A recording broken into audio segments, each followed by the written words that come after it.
Hey guys, what's going on? My name is Alex. This is The Car Creative. Today I get to make a video I've been wanting to make for a really long time, and that is on reflection photography, which is just one of my favorite things. Like anytime I see a puddle, I just get stoked. I want to put a car in front of it and just make two of them. But also the concepts and the edit that I'm going to show you in this will translate to anything that you're doing, whether that's landscape or nature photography or anything where there's really a body of water. You want to put someone in front of the puddle or in the puddle. If you want, this is gonna work for that. And so I'm gonna walk you through the entire edit so that maybe you'll learn something, pick something up from me just doing my basic edit. But specifically what I am gonna go through is the tool that we use to that body of water to really make the car or your subject, whatever you're shooting, really pop off and look like a mirrored image is what I'm trying to go for. And for mobile users, I'm actually gonna do two edits on here, one edit on my phone or my iPad, so you guys can see how possible it is to do it even with like Lightroom Mobile and Photoshop. So let's dive into the edit. We've got our Lightroom open. A lot of people ask why I've got certain features.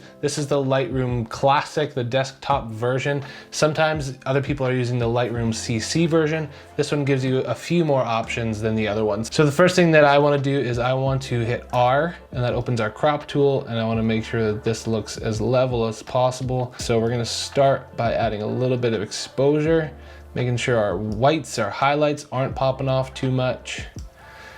Add shadows. We want to see all the detail as much as possible in the grille and the wheels, and if it's too much, then we'll pull some of it back. Now, when we add whites, it starts to add a lot of contrast and make it look really bright. So I tend to be careful there.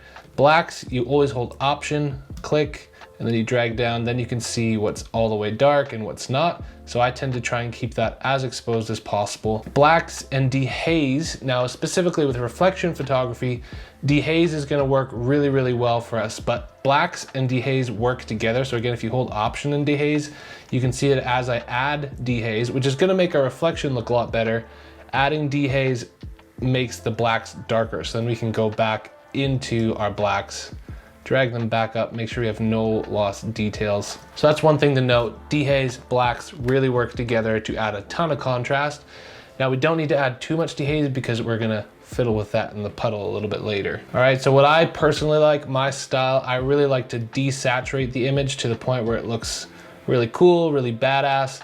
And then from there, I go down to my HSL color panels and I bring back the colors that I want. So as you can see, this is clearly a green Lamborghini. So we want to bring back the colors there. And this is the thing that I notice the most with puddles is that a lot of the yellows land in puddles. So if you're shooting a yellow car, it might not work as well, or you'll have to put a filter over the puddle. But for this one, I'm able to just take the yellows, and you can see me dragging that down takes away a lot of the gross coloring from that puddle, which is good. I don't want any of that gross coloring in there. Oranges, again, are similar. It's in the puddle, but with a lot of cars, you're probably gonna have like lights in there that are also orange, so you gotta be careful when you play around with that. Another color that I'm noticing in this is on the rims here. We're getting a lot of blue inside the rims, and I don't really want that either. Aquas, if you watched any of my previous videos, you know that aqua always lands in the windshield, so we're gonna just take that out because we don't need it. We're gonna dial back the blue. Now, if you like blues, don't worry about it. We're gonna bring it back through our split toning panel. I'm gonna scroll down a little bit here. I'm gonna make this green pop a little bit, not too much, because I wanna still keep those really cool black lines, the contrast in the car, so I don't wanna take too much of that out. Now, what we're gonna do is we're gonna go into the tone curve and we're gonna add a little bit of style to this. One trick I'm not sure you're familiar with, if you don't actually know how to use the tone curve, you can actually click on this little button here. You can click on that and then click anywhere on here, and it's gonna show you or create a point on the S-curve. Now, for those of you who have been doing this a long time, you might know exactly what you wanna do with your S-curve. But if you don't, take this tool and just start playing around, see what's where and what you want to adjust. Like maybe you wanna adjust the shadows of something, just click around and see what happens. But for me, what I'm gonna do with this photo is I'm just gonna dial back the highlights on the hood a little bit. I'm gonna make sure the midtones are still popping, and then add just a touch of contrast in my shadows. And again, another trick I do, if you can open up the navigator up here, you can see a good sense of contrast or what it might look like on, I don't know, an Instagram profile or something like that. So we're at a decent point here that I'm gonna dive into a radial filter. So I'm gonna hit Option and click Reset. So if you hit Option, your effect button turns into reset and it resets that whole entire panel. So what we're gonna do is we're gonna draw this over our reflection. And the goal here is to make that reflection look as similar to the top part as possible so that they really just look like they're mirroring each other. Right now, the bottom one looks muddy and not really the same color, not quite as saturated, not quite as sharp. So we're gonna try and pull that up. Now, it's gonna look funny at first, but just trust me. So we're gonna add exposure and it's just looking more muddy. But what we're gonna do is we're gonna dehaze that and add contrast. And our shadows aren't quite lining up here either, so I'm gonna maybe try and pull those up a touch and then just keep adding contrast until it looks more or less the same. Highlights can maybe come down a bit, maybe a bit more exposure. So now we're seeing that they're not quite the same color. This one's a bit more yellowy, like warmer tone. So let's see if we drag it down a little bit, if we can start matching these colors. So I'm up here in the temperature dial, just dragging that down to see if we can match those colors a little bit better. We'll play with the magenta and the green as well. Looking pretty good. So here's like a really quick before and after. Maybe it's a bit too contrasty. So I'm gonna bring back some of the dehaze there. It's a bit maybe saturated as well. When you add contrast to an image, you're adding saturation. When you decrease contrast in an image, you're taking away saturation. So it's interesting to see how, you know, like dehaze and blacks work together, but also how contrast and saturation, they work together as well. So when you move one dial, you might have to go back and adjust the other one to compensate. So I think that looks okay there. And we're getting pretty close to the image we want. So I'm gonna start taking some graduated filters. And when I look at an image, I'm always looking at the direction that the light's coming from. So you can see that the way the light is hitting over the hood here. So I'm gonna start taking away light from places I don't want you to really look at, and I'm gonna add light into somewhere that I do want you to see. So I'm gonna take away light from this angle a little bit, just to draw our eyes in. Nothing crazy.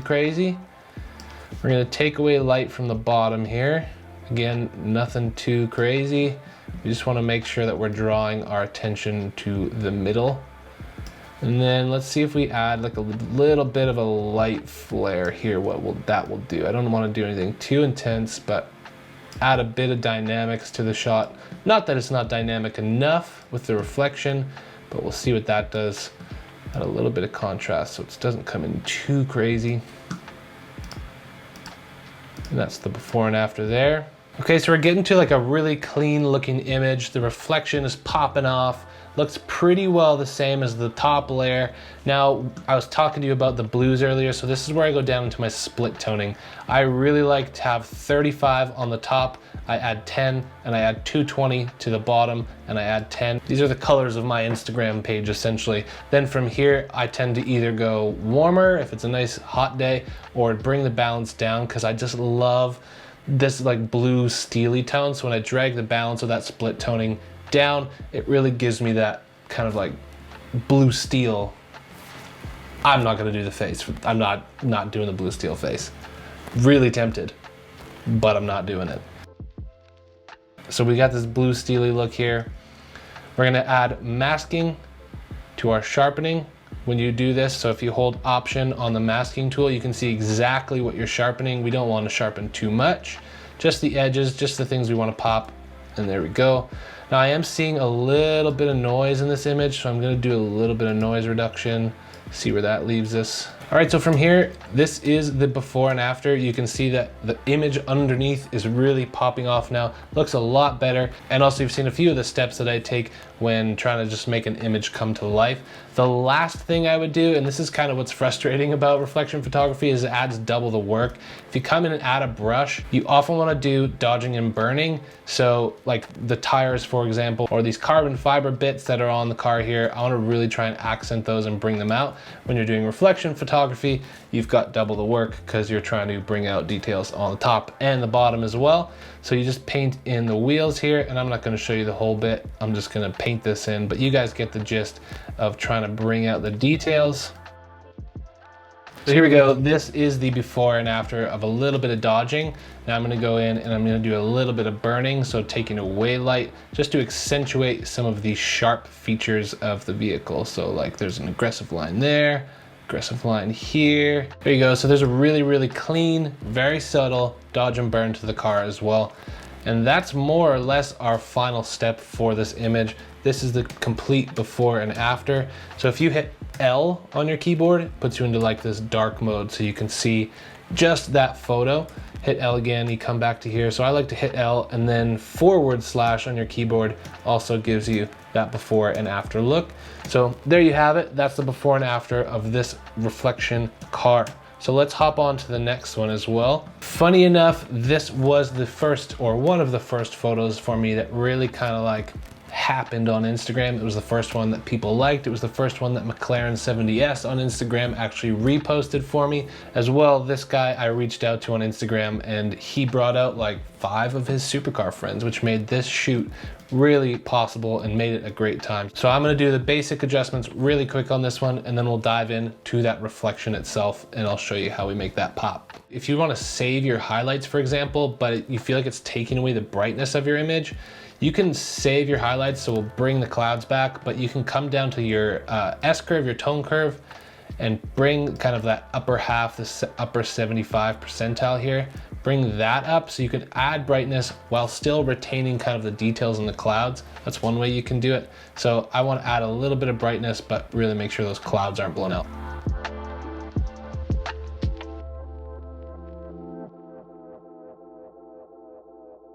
All right, so we're gonna grab our radial filter, we're gonna put it over our reflection down here, and we're gonna do the same thing that we did with the last one. So we're gonna grab this dehaze, we're gonna grab exposure, and again, I'm keeping an eye up here, I'm keeping an eye down here, till they kind of start to look similar, and then I'm gonna add that contrast back in, keeping an eye on colors, how much the shadows and the highlights match or not. All right, there we go. We've got our radial filter over there. So we're gonna add, again, those graduated filters just to draw the eye to the center. Bring down the exposure there a touch. Make this look nice and stormy. And then we're gonna bring light from the same direction as we can see on our car. And see how that makes it pop. This is a great example of it's going to be a lot of work or more work than usual to dodge and burn. So you're gonna add a little bit of exposure on the wheels here. Just make the wheels pop, make the front pop. Like there's so many details on these McLarens that you really wanna help stand out. So you can see why it's a little bit more work when you've got reflection photography, because you want to bring out the details here on the front, but then also have to come down here and dodge and burn the details in the puddle to make them also stand out and look exactly the same. Like look at how well this rim is really popping off the screen here.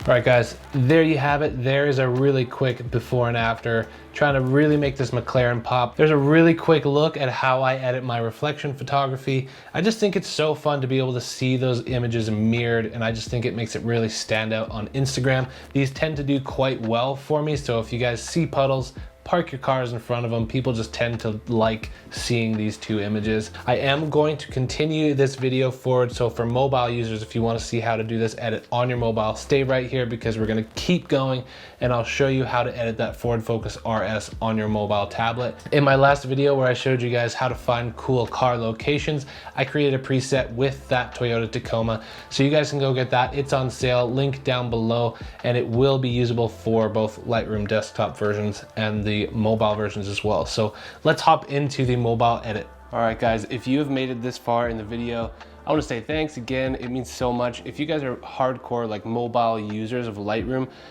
go check out this preset Cement. And because you've made it this far in the video, I just appreciate it. It means you're my people.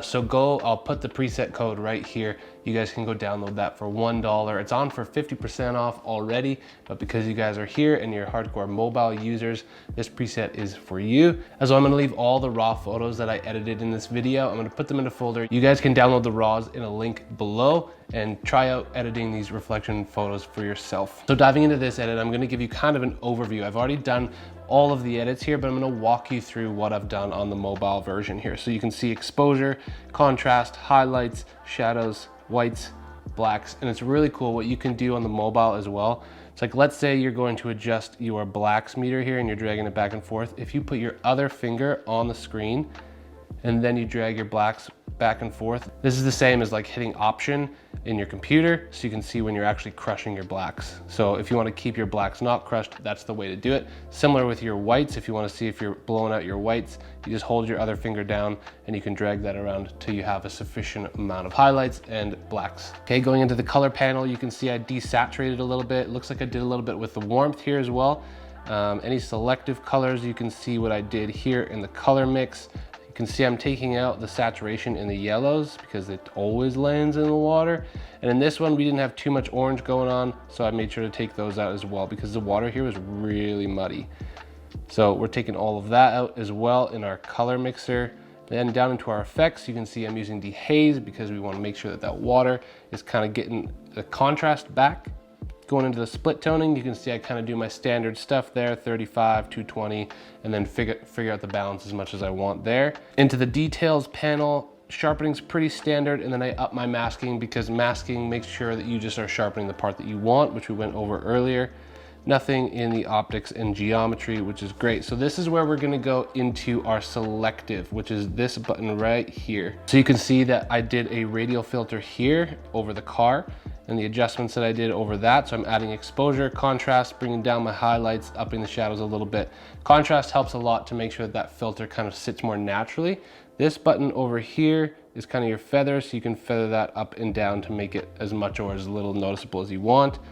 Then I did the same thing down here, so you can see I add exposure, lots and lots of contrast, and down the effects, I'm doing the dehaze as well over that reflection. So try that out for yourself as well. This guy here is a brush. So if you need to add any of these different filters, you just come up to the top here, press that button, and you can pick the brush or the radial filter. So let's say if I wanted to do that radial filter, you tap that, it'll kind of give you a preview really of what it's gonna do, and then release that, and then you can kind of draw it over wherever you want, and it's gonna lighten it up or darken it. But we don't really want that one, but that's just how you create these. I do believe you have to have like the paid Lightroom version to get these extra features, but it's well worth it. You can see some of these layers. I did my dodging and burning layer to bring some details out in the wheels in the front, and then the same thing down here, a little bit more details here as well. Graduated filter to draw attention there, and then this graduated filter I use to just add a bit of light in here to just make it a little bit more dynamic. So that's my burn layer, so just taking away light, adding a little bit of the lines to the car. So there you go, guys. You can see exactly what I did here to edit the Ford Focus RS reflections. So this one is going to be available. You guys can download this, you can upload it into your Lightroom mobile and edit it yourself, or your desktop versions as well. So take a stab at editing these photos, guys. It's so much fun editing reflection photography. So I really do hope that you guys enjoyed this tutorial and you found it helpful. If you did, guys, please hit that like button for me and consider subscribing to the channel because I'm going to be making a lot more content like this. And yeah, definitely come say hi to me on Instagram as well. I love it when you guys come say hi and let me know that you're watching my YouTube videos. It means so much. So that's it for me, and we will see you guys in the next video. Peace.